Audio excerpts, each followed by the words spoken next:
Alright, this week I'm talking about living off-grid and the law, and I'm not just going to talk about it, I am going to fix the bus floor whilst I'm doing it. Whether I'm building something or fixing a water pipe or making a shower, I constantly find I come up against government legislation.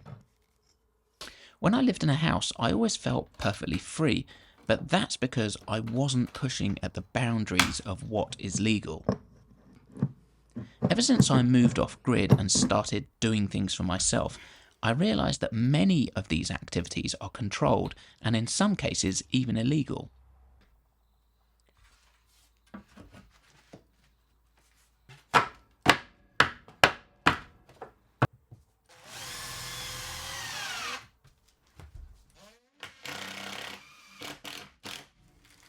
Floor's going down pretty good so far, just need to get a little metal channeling that's going to fit around the stove. I feel that there's a tension between individual liberty and state control. I think it's worth asking the question, are state rules there for our benefit, or are they a case of government overreach? This is not a new discussion. John Locke, who was born in England in the 1600s, wrote 2 treatises of government that addressed this idea. Locke talked about natural rights, which were inherent and inalienable. Simply put, these were life, liberty and property. So life, the right to self-preservation and security; liberty, the right to make decisions about one's life without undue interference; and property, the right to own and use resources obtained through personal labour. Maybe you could argue that the world has moved on and Locke is no longer relevant, but actually Locke's ideas are what founded our current understanding of individual liberty.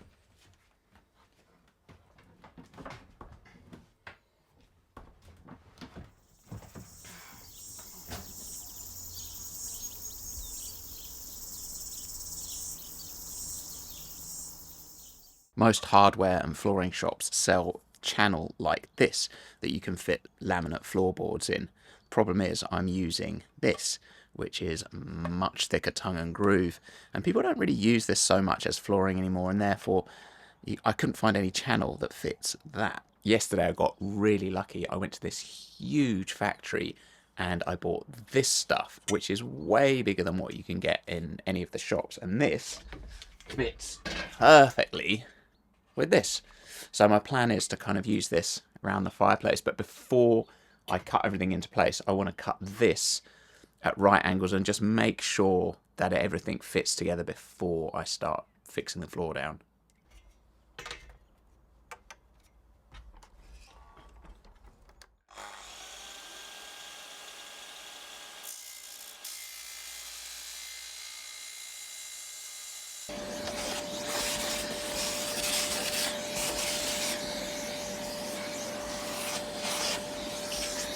If you were to consider yourself free and live by Locke's terms, you could run into some issues, such as zoning laws, building codes, land use laws.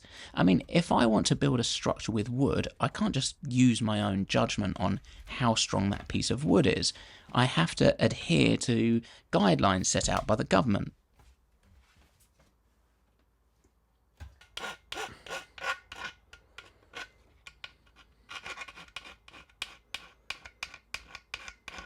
Wood cannot just be looked at, it needs to be strength tested and graded, and all of this additional legislation has a cost, one that's borne by us, the consumer.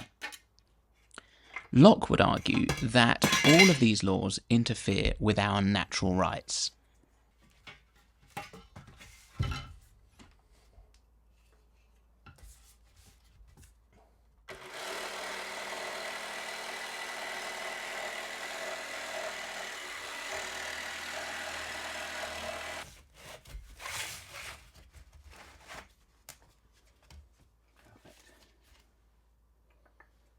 There are many laws that we likely need for a cohesive society.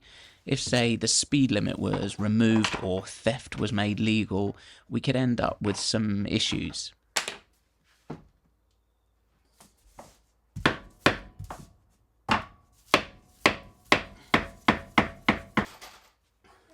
Oh, hello.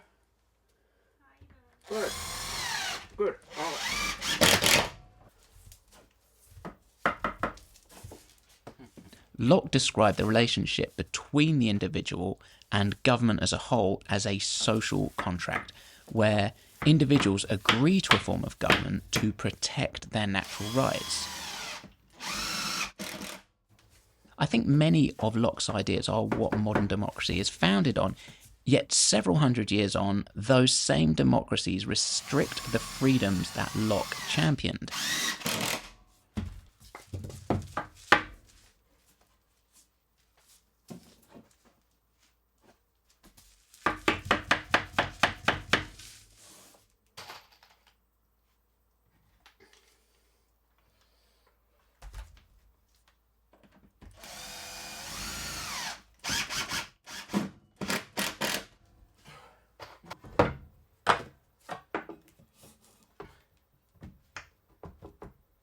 All the boards are down now. I've just got the last one, which you can see that gap there. So I need to rip a board down to size, and then it's done. What's kind of weird is that that's my last piece of wood. I have run out, and I ordered. I mean, I did it on purpose, I suppose. I measured up, worked out the square meterage of the whole bus, worked out the size of the boards, ordered exactly the right amount because it's a 45-minute drive, and I didn't want to drive there again when I'd finished. So it worked out. Maths works. I'm terrible at maths, so when I get the answer correct, I'm really happy about it. There's probably a bit of luck involved, but anyway, that's that.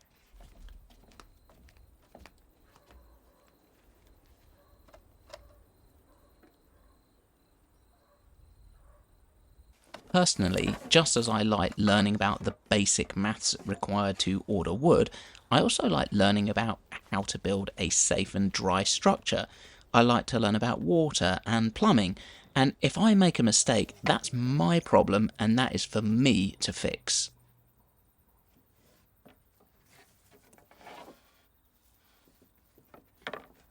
One area I don't do things for myself is electrical. The main reason for this is the cost of getting it wrong is just too high. I'm happy to pay out and to get someone else to do this. However, this is a personal decision, and I'm not sure I need the government to make that decision for me.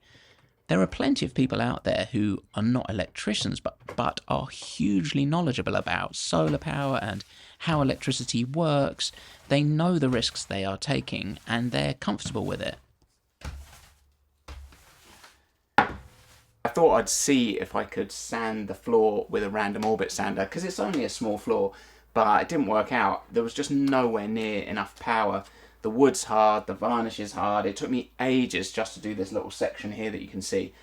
And I thought, this isn't going to work. So I've bought a belt sander, which I kind of wanted anyway. So it was a good time to buy one. And I'm pretty sure that will make very, very easy work of this. All right, let's see what happens. I think that knowledge could be the key here. In the past, it paid to get a craftsman who knew how to build a structure, or a plumber who could fix a leaking tap. And maybe we needed laws to prevent people from flooding houses or building unsafe structures. These days, we live in the information age. We have every bit of knowledge we could ever want right there in our pocket. This is really hard work. I'm sweating.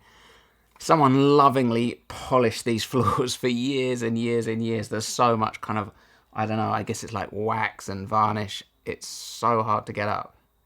I'm getting there though. Thank God it's just a tiny bus, not a house.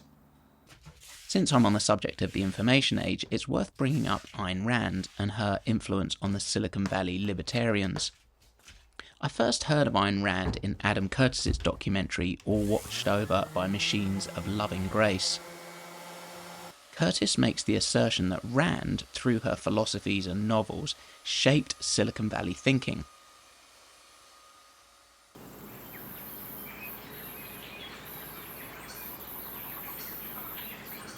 Rand argued for minimal government intervention. Her philosophy of objectivism champions reason and self-interest.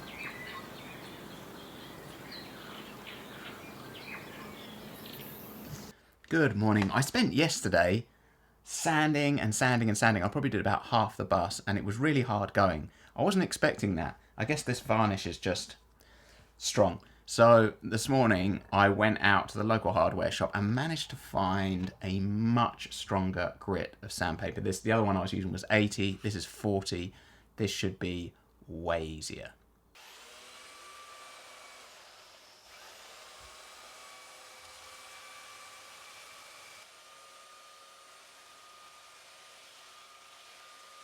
This is going a lot better with that new sandpaper. I've pulled most of the sort of screws and staples out, but there's a few that I just can't get out. So I'm going to use a nail punch. Don't often get to use these, but I'm going to use a nail punch to just drive them a little bit further into the wood, put some glue over the top, and then all the sawdust will just go onto that glue and it will cover up the hole.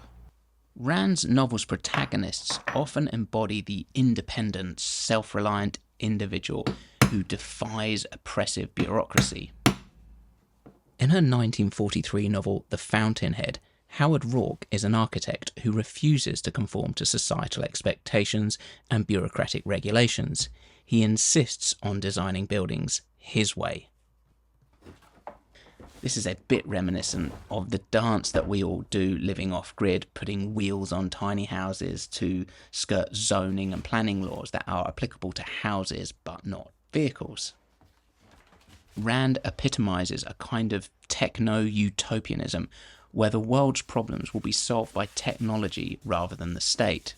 Rand's effect on the ideology of Silicon Valley can be seen in people such as Peter Thiel of PayPal, who is a staunch libertarian and openly praises Rand's ideas and sees regulation as an obstacle to progress. Travis Kalanick, the former Uber CEO, was apparently inspired by the Fountainhead and saw Uber as a challenge to bureaucratic taxi regulation. Jeff Bezos named one of his buildings Rourke after the hero of Fountainhead, and I hesitate to even broach the fact that Elon Musk is currently chipping away at governmental power from the inside. Maybe this is the ultimate Randian utopian dream. Whether you think this is a good idea or a bad idea depends on your political opinion. I just tried a small amount of varnish in an area that won't be seen just to test out how it looks. It looks great. The wood that we bought is called Tawa, which is a native timber. I'd not heard of it before. And it's got this kind of, I think it's spelting, the kind of black lines running through it. That's what attracted us to it. And I've just put some varnish on that and it really brings that out and it looks good. So yeah, I'm going to go for it. It's going to look really, really nice, I think.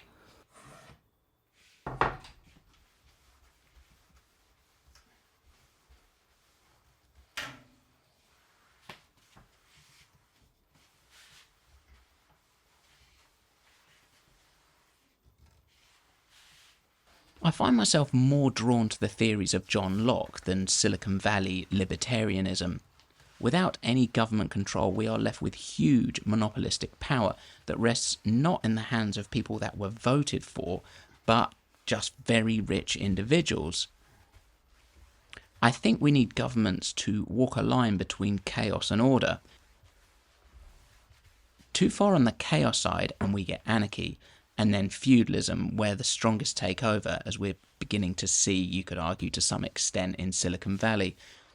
Too far to the order side and we get state-controlled. We've witnessed this in the past in Russia and China. It's really weird, but I love doing this. I don't know what it is about it. I mean, it's kind of like a jigsaw puzzle. Like every single cut when it comes to doing the baseboard or the skirting board has to be exactly right, like millimeter accurate, and if you don't get it right, it's just not going to hold together and it won't look good. I think that's why I like it.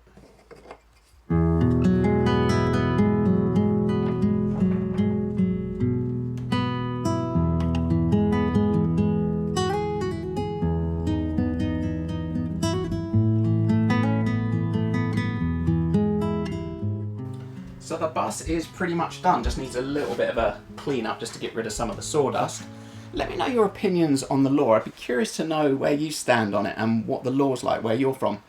Yeah, put it down in the comments. Thank you so much for watching. See you next week.